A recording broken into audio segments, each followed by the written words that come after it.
हमें अनेक प्रकार के प्रश्न होते हैं कि हमें नींद बहुत आती है, हमें आलस्य बहुत आता है, हम सुबह उठ नहीं पाते, हम रात्रि में सोते भी पर्याप्त हैं लेकिन फिर भी दिन भर आलस्य बना रहता है। प्रश्न ये भी होते हैं कि क्या हम अपनी नींद का कोटा कम कर सकते हैं, कम सो करके भी क्या हम अधिक ऊर्जावान अनुभव कर सकते हैं। तो आप समझें कि हमारी पद्धतियों में ऐसे सिद्धांत बताए गए हैं जिनका प्रयोग करके आप कम सो करके भी अधिक ऊर्जावान भी अनुभव कर सकते हैं और अपने कार्यों को ठीक प्रकार से संपादित कर सकते हैं।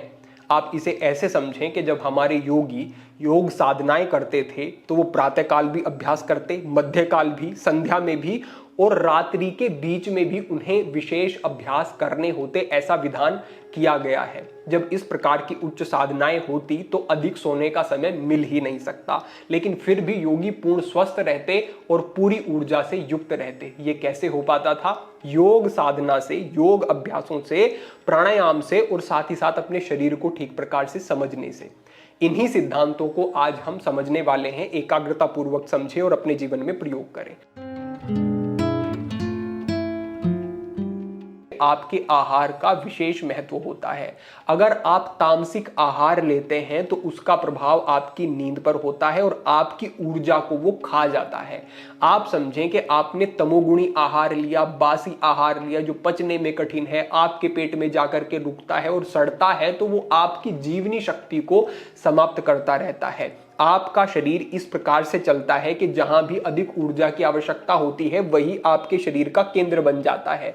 जब आपने ऐसा आहार लिया जो पचने में कठिन है तो सारी ऊर्जा आपके पाचन की तरफ ही जाती रहेगी और आप ऊर्जावान अनुभव नहीं करेंगे। तो आपको सात्विक आहार, सुपाच्य आहार, आसानी से पचने वाला आहार लेना है। मांस आदि का सेवन करना बिल्कुल त्याज्य है, घृणित कार्य है, राक्षसिक प्रवृत्ति वाला कार्य है, साथ ही साथ आपके शरीर के लिए भी ठीक नहीं। तो सात्विक आहार पे आ जाना ये बहुत ही जरूरी है। इससे आगे समझे आप अगर सोने से पहले भोजन ले लेते हैं तो आपके उस भोजन को पूर्ण रूप से पचने के लिए जो समय लगता है उस समय में आपकी नींद गहरी नहीं हो पाएगी। इसे आप ऐसे समझें कि अगर आपने रात्रि में 10 बजे 11 बजे भोजन किया और आगे 4 घंटे तक वो समय ले रहा है, पाचन का कार्य चल ही रहा है, तो जो समय है अच्छी नींद का 12 से 1 बजे तक का, 2 बजे तक का जो समय है वो समय आपका नष्ट होता चला जाएगा, क्योंकि कहीं ना कहीं कुछ सक्रियता है शरीर में। पाचन में जो अग्नि है वो सक्रिय है, जठर अग्नि। तो जब ये अग्नि प्रज्वलित रहेगी तो शरीर शांत अवस्था में नहीं पहुंच पाएगा, विश्रांति नहीं मिल पाएगी और अच्छी नींद नहीं होगी।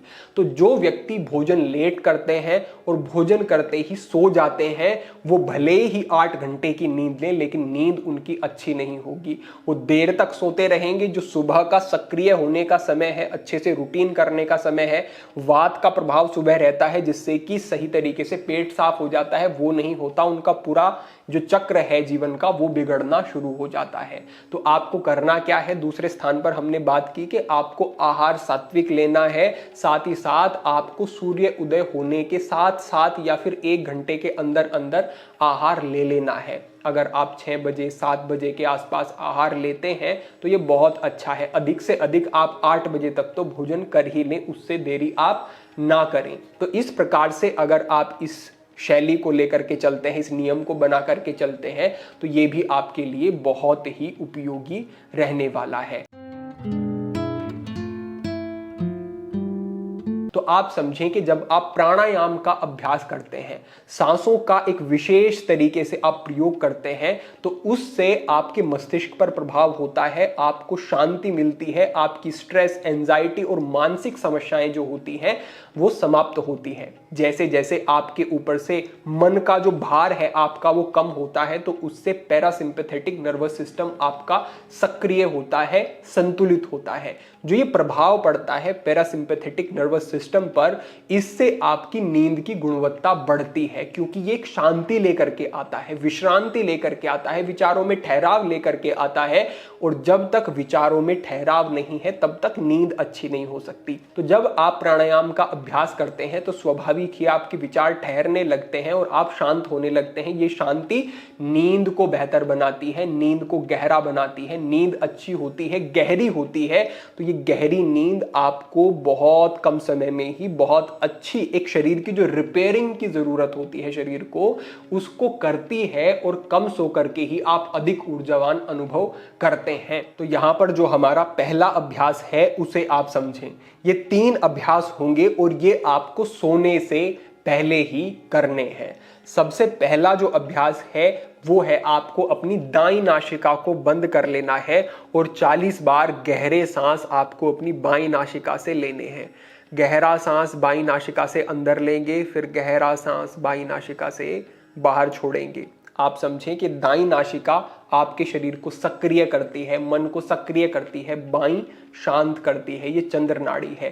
तो आपको अपनी दाहिनी नासिका को बंद कर लेना है और बाईं नासिका से धीरे धीरे सांस अंदर लेना है, धीरे धीरे बाहर छोड़ना है। ये अभ्यास आपको 40 बार करना है। ये 40 बार अभ्यास करने के बाद आपको सहज अपने हाथों को ज्ञान मुद्रा में लेकर के आना है। ज्ञान मुद्रा में बैठ करके आपको गहरे सांस दोनों नासिकाओं से लेने हैं।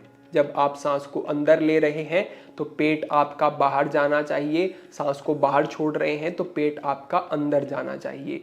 इस प्रकार से आपको श्वसन करना है। लगभग 5 मिनट का ये आप श्वसन करें।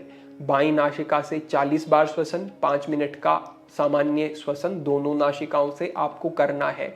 उसके बाद आपको जो अभ्यास करना है वो है भ्रामरी प्राणायाम का अभ्यास। भ्रामरी प्राणायाम पे विस्तृत मार्गदर्शन पहले किया गया है, वो लिंक डिस्क्रिप्शन में साझा करवा देंगे। अभी आप समझे कि आपको अपनी मध्य की उंगलियों को आंखों के ऊपर रखना है, दबाना नहीं है, सहजता से रखना है। ऊपर की उंगली को अपनी आईब्रोज के ऊपर और नीचे वाली कनिष्ठा को अपनी नासिका के बिल्कुल साइड में रखना है, लेकिन नाक को बंद नहीं करना है, ये ध्यान रखेंगे। होठों को बंद करना है, दांतों के बीच में थोड़ा सा अंतर रखें। अपने अंगूठे से अपने कानों को ठीक प्रकार से आपको बंद कर लेना है, जिससे कि बाहर की कोई भी ध्वनि आपको सुनाई ना दे। सांस को पूरा अंदर भरना है और फिर भ्रमर की ध्वनि के साथ आपको ये गुंजन के साथ सांस को बाहर छोड़ना है नासिका के माध्यम से। सांस पूरा अंदर लेंगे और इस प्रकार करना है, एक बार देख लें।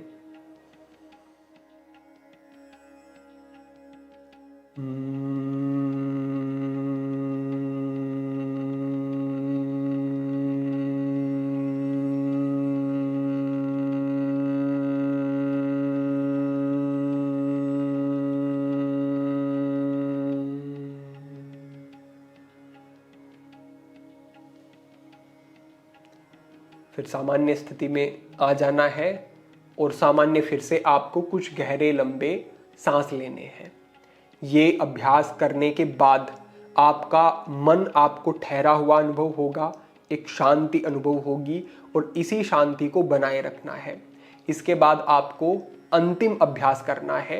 किस प्रकार से? ये अभ्यास आपको लेट कर करना है। तो आप इस प्रकार से पहले लेट जाएंगे और लेट करके अपने इस प्रकार से घुटनों को मोड़ लेंगे। घुटनों को मोड़ करके आपको अपने बाएं हाथ को यहीं पे रखना बगल में और अपने दाएं हाथ को अपने पेट के ऊपर रखना है। यहाँ पर बड़ी ही सजगता से बिल्कुल धीमा श्वसन होना चाहिए, तेज बिल्कुल नहीं करेंगे। सांस को जब आप अंदर लेंगे तो आपका पेट बाहर की तरफ आएगा, सांस को आप बाहर छोड़ेंगे तो आपका पेट अंदर की तरफ जाएगा। ये अभ्यास आपको करना है। लगभग 5 मिनट तक आप इसी प्रकार से श्वसन करेंगे। ध्यान ये रखना है कि इस श्वसन के बाद आपको सीधा सो जाना है, कोई दूसरा कार्य या फिर फोन आदि का प्रयोग कुछ नहीं करना है। तो आप इस प्रकार से लेटे दाएं हाथ को आप अपने पेट के ऊपर रखते हैं और सांस को अंदर भरते हुए आप पेट को बाहर लेकर के जाते हैं। एक बार देखें।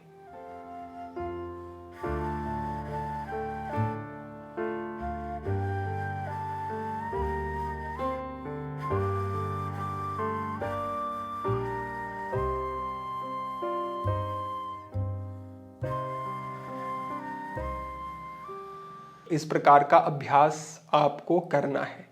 ये करने के बाद आपको हाथ को बगल में ही रख लेना है और फिर सीधा लेट जाना है। आप पूरी एक विश्रांति अनुभव करेंगे और सरलता से आपको नींद भी आएगी। इतना अभ्यास करने के बाद आप सहजता से इसी स्थिति में बने रहें और कुछ समय बाद ही आपको नींद आएगी और जो नींद की गुणवत्ता होगी वो भी बहुत ही अच्छी होगी। तो इस प्रकार से आपको ये 3 अभ्यास करने हैं सोने से पहले आपको ये करने हैं। साथ ही साथ एक विशेष ध्यान और रखना है कि सुबह के समय आपको भस्त्रिका प्राणायाम का अभ्यास करना है। भस्त्रिका प्राणायाम के अभ्यास से आपके शरीर में प्राण वायु का स्तर बढ़ता है। प्राण वायु का स्तर जैसे जैसे शरीर में बढ़ता जाएगा तो आपके सेल्स भी हेल्दी होते जाएंगे, आपका पूरा शरीर नवीनता की तरफ बढ़ना शुरू हो जाएगा, पूरी फंक्शनिंग सुधर जाएगी। जब आप इस तरीके से प्राण वायु का स्तर अपने शरीर में बढ़ाते हैं तो आप स्वाभाविक ही ऊर्जावान अनुभव करेंगे और जो थकान है शरीर की वो समाप्त हो जाएगी, क्योंकि इससे रिपेयरिंग जो है शरीर की वो बहुत अच्छी हो जाती है और कम समय में ही आपका शरीर पूरी तरीके से तैयार होता है अगले दिन के लिए और अन्य कार्यों को करने के लिए। तो आपको समझना है कि सोने से पहले ये 3 अभ्यास और उसके बाद लगभग 10 मिनट या 15 मिनट का भस्त्रिका प्राणायाम का अभ्यास आपको सुबह के समय करना है। इस प्रकार से आप ये सभी अभ्यास अगर करते हैं तो आप देखेंगे कि ऊर्जा का स्तर बढ़ेगा, नींद की जो बार बार आने की समस्या है नहीं होगी। आपको अगर कुछ कम भी सो रहे हैं आप तो भी आप अच्छा बेहतर ऊर्जावान अनुभव करेंगे। साथ ही साथ ध्यान रखें कि नींद में एकदम से बहुत अधिक कटौती आपको नहीं करनी है। धीरे धीरे से स्वाभाविक जो स्थिति बनती है उसको ही आपको स्वीकार करना है। आप इस प्रकार से इन अभ्यासों को करें और इनसे लाभ लें। अपेक्षा है आपको आज का मार्गदर्शन ठीक प्रकार से समझ आ गया होगा और इसका प्रयोग करके आप जीवन में लाभ भी उठाएंगे। सभी के लिए प्रार्थनाएं, सभी के लिए मंगल कामना। आज के लिए इतना ही। ओम नमः शिवाय।